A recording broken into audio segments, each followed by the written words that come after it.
Hello everyone, welcome back to Gyan education. आज हम लोग पढ़ने वाले हैं टाइप्स ऑफ सेट। ये है टाइप्स ऑफ सेट जो कि कुछ मेनली 5 टाइप के होते हैं, जो होते हैं finite set, infinite set, empty set और नल और वॉइड सेट। इनके 3 नाम होते हैं, जैसे कि लास्ट टाइम मैंने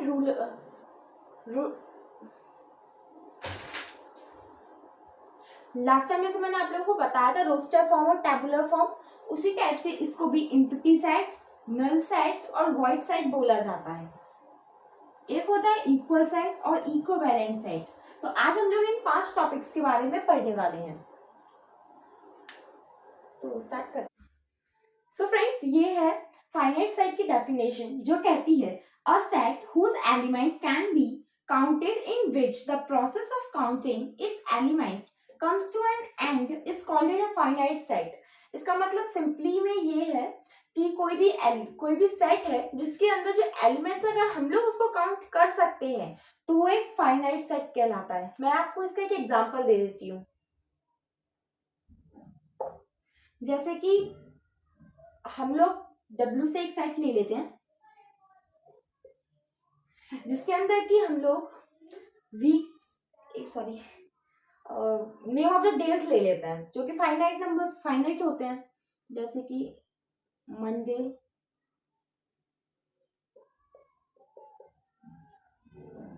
ट्यूसडे, वेडनेसडे,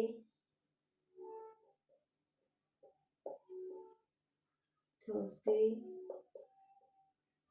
फ्राइडे,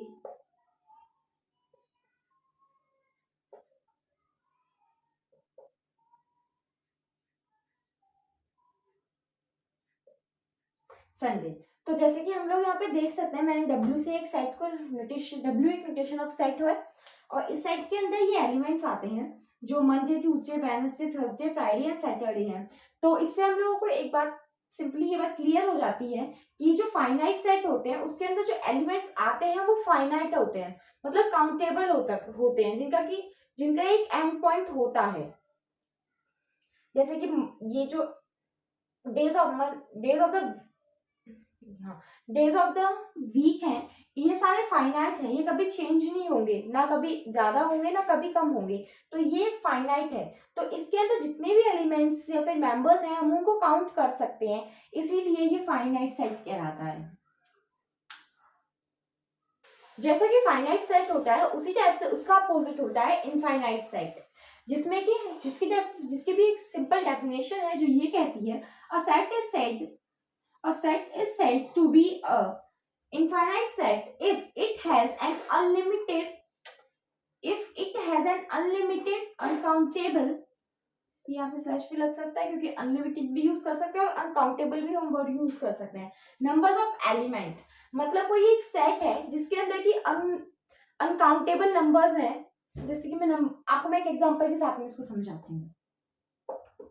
जैसे कि एक सेट है U जिसके अंदर एलिमेंट्स है 1 square, 2 square, 3 square and so on. ये यहाँ पे इंफिनिटी स्क्वायर तक जाने वाले हैं। क्लियर हो जाएगी बात आपको इससे?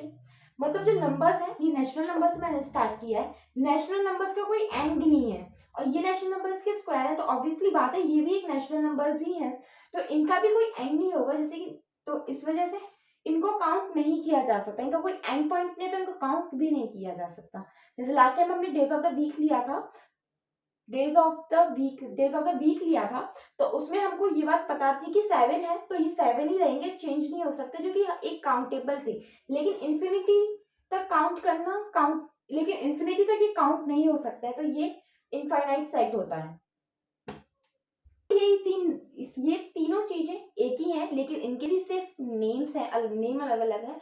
जैसे कि लास्ट टाइम हमने पढ़ा था tabular form, roster form, set builder form and rule method, वैसे ही इनको भी एम्प्टी सेट, नल सेट और वॉइड सेट बोला जाता है। इस एम्प्टी और नल तो वर्ड्स आप लोगों ने हमेशा सुने होंगे और आपको इससे एक चीज क्लियर हो गई होगी कि एम्प्टी मतलब खाली होता है, जिसमें कुछ चीज ना हो, तो वही है। आगे बढ़ते हैं। With a set having no element is called it a null set और void set it is denoted by phi।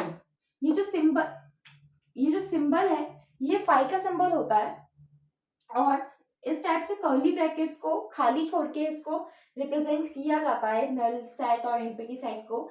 phi which is a Greek letter pronounced as phi। ये यहाँ पे मैंने आपको ये चीज पहले बता दी। तो इसको या तो हम लोग phi को इस तरह से रिप्रेजेंट करते हैं एम्प्टी सेट और नल सेट को, या फिर कर्ली ब्रैकेट्स को खाली छोड़ के हमको इसको रिप्रेजेंट करना होता है। इसका वैसे कोई ज्यादा यूज नहीं आने वाला है चैप्टर में, लेकिन ये इंपॉर्टेंट है, इस वजह से समझ लीजिए।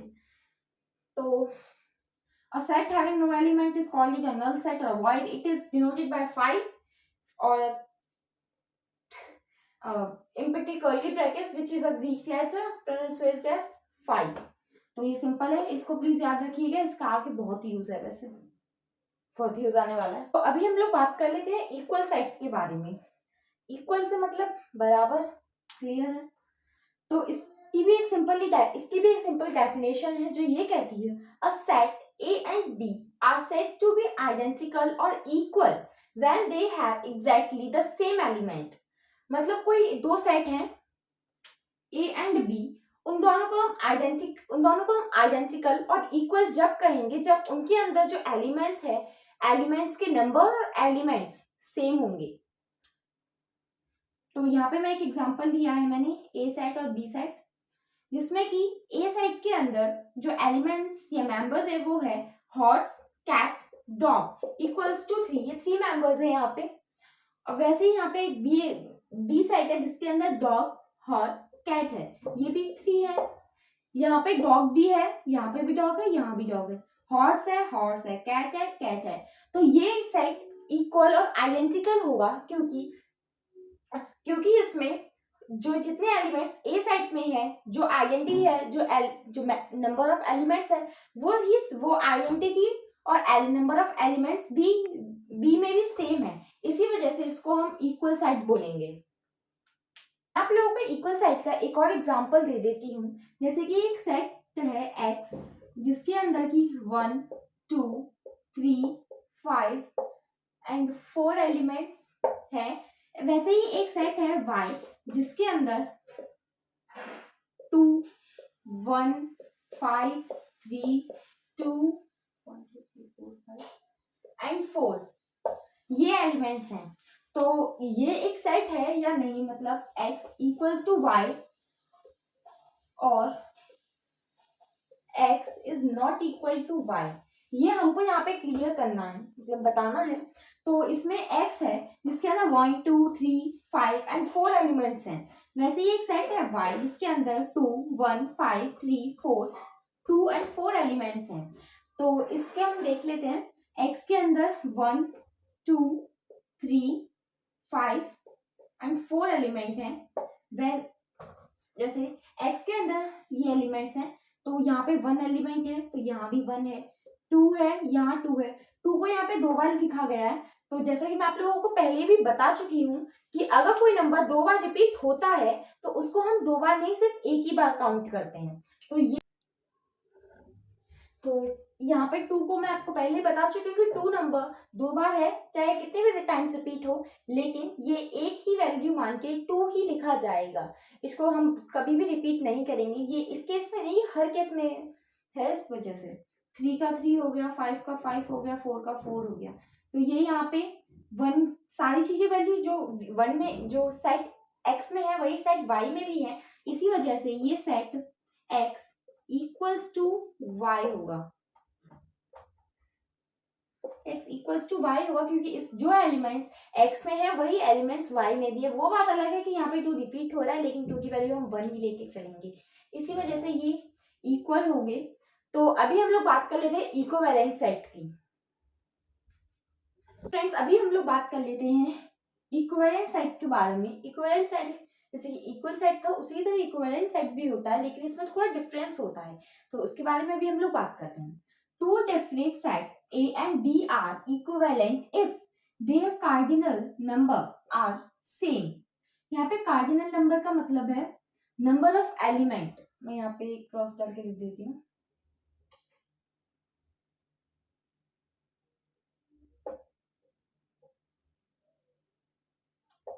Number of element are C, A and B are equivalent set written as, जो इक्विवेलेंट सेट होता है उसको हम इस टाइप से लिखते हैं या फिर इस टाइप से लिखते हैं। A set is equivalent to B and A set is equivalent to B। ये दोनों फॉर्म से हम इक्विवेलेंट सेट को लिख सकते हैं। Read as A is equivalent to B if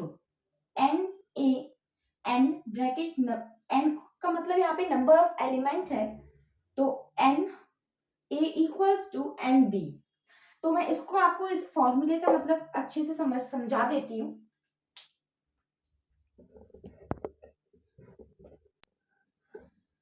तो मैं यहाँ पे एक एग्जांपल ले लेती हूँ, जो है एक सेट है A जिसके अंदर की कुछ एलिमेंट्स हैं, लाइक स्टेशनरी आइटम्स ले लेते हैं, पेन, पेंसिल एंड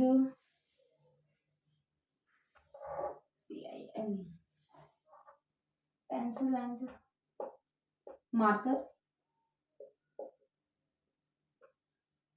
वैसे ही एक बी सेट है जिसके अंदर है, हम इसमें फ्रूट्स ले लेते हैं, एप्पल, मैंगो। इसमें हमने इस नंबर ऑफ एलिमेंट्स हैं 3, इसमें भी नंबर ऑफ एलिमेंट है 3। इसमें हमें एक चीज जो मैंने आपको पहले बताई थी, यहाँ पे कार्डियल नंबर का यूज होता है, ना कि आइडेंटिकल का। इसमें चाहे कितनी भी चीज, कोई भी एलिमेंट हो, मैंने स्टेशनरी आइटम लिया था, लेकिन कुछ भी हो, इन दोनों में अगर क्वांटिटी सेम है, नंबर ऑफ एलिमेंट सेम है, तो ये इक्विवेलेंट सेट होगा। इसमें हम लोग इसमें हम लोग आइडेंटिटी नहीं देखते हैं, इसमें सिर्फ नंबर ऑफ एलिमेंट्स को देखा जाता है। तो इस फॉर्मूले को करके देख लेते हैं। जो फॉर्मूला था हमारा n A equals to n B, तो एन ए है हमारा, एन ए भी 3 है, हमारा एन ए भी 3 है और एन बी भी 3 है। तो ये एक इक्विवेलेंट सेट है, क्योंकि यहाँ पे कार्डियल नंबर दोनों के सेम आ रहे हैं।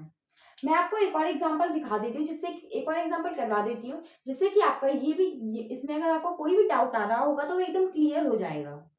जैसे कि एक ए सेट है जिसके अंदर लेटर,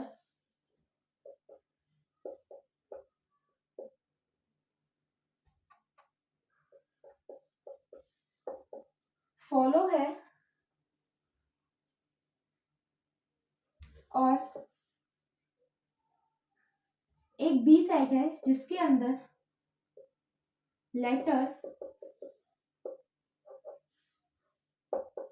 फ्लो है। तो जैसे कि इसमें इक्विवेलेंट सेट में कार्डियल नंबर्स को ध्यान में रखा जाता है, उसी तरीके जैसे हम लोग इसको देख लेते हैं पहले फॉलो को। इसके अंदर एफ है, ओ है, एल है। जैसे कि मैं आपको ये बात पहले भी बता चुकी हूँ कि कोई भी नंबर रिपीट नहीं होता है, नंबर एलिमेंट कोई भी रिपीट नहीं होता है। उसी तरीके से यहाँ पे भी एल को एक ही बार लिखा जाएगा, ओ भी एक ही बार आएगा और डब्ल्यू भी एक ही बार आएगा। तो ये एफ एल ओ डब्ल्यू बन जाता है, जो कि सेट बी से एकदम मैच कर रहा है। तो इसके भी कार्डियल नंबर 4 है और इसके भी कार्डियल नंबर 4 है। तो A is equivalent to B और A। तो इसमें कुछ पॉइंट्स आते हैं जो कि हमें हमेशा याद रखने चाहिए। तो वो पॉइंट्स हैं, points to remember. First, equal sets are always equivalent. जो इक्वल सेट होते हैं जिनमें आइडेंटिटी सेम होनी चाहिए, वो हमेशा इक्विवेलेंट होते हैं। क्यों? क्योंकि अगर किसी में हॉर्स, जो मैंने पहले एग्जांपल दिया था वही एग्जांपल, अगर उसमें 3 एलिमेंट्स हैं और उसमें भी 3 एलिमेंट्स हैं जिनकी आइडेंटिटी सेम है, तो उसमें वो दोनों इक्विवेलेंट भी होंगे, क्योंकि वहां उसका कार्डियल नंबर भी सेम होगा। अगर आइडेंटिटी सेम होगी तो कार्डियल नंबर सेम ही होगा। इसी वजह से। और सेकंड पॉइंट आता है two empty sets are always equal. Empty sets हम पहले ही पढ़ चुके हैं, जो खाली होते हैं एलिमेंट, एम्प्टी सेट्स मतलब खाली सेट्स, अगर दो एम्प्टी सेट हैं तो वो हमेशा इक्वल होंगे। मतलब कोई दो एलिमेंट हैं, दो सेट हैं,